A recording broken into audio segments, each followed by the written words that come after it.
தேசத்திற்கு மகுடம் அபிவிருத்தி திட்டத்தின் கீழ் 3 மாவட்டங்களைச் சேர்ந்த மக்களின் பிரச்சினை மற்றும் வேண்டுகோளுக்கு 80% தீர்வுகள் வழங்கப்பட்டுள்ளதாக பொருளாதார அபிவிருத்தி அமைச்சர் பெசில் ராஜபக்ச தெரிவிக்கின்றார்.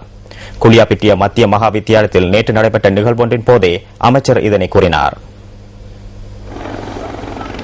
தேசத்திற்கு மகுடம் அபிவிருத்தி திட்டத்தின் கீழ் குளியாப்பிட்டிய மத்திய மகா வித்தியாலயத்தில் நிர்மாணிக்கப்பட்ட நூலகம் மற்றும் கேட்போர் கூடத்தை திறந்து வைப்பதற்காக இந்த வைபவம் ஏற்பாடு செய்யப்பட்டிருந்தது. විශේෂයෙන්ම මේ දැටිකිරුල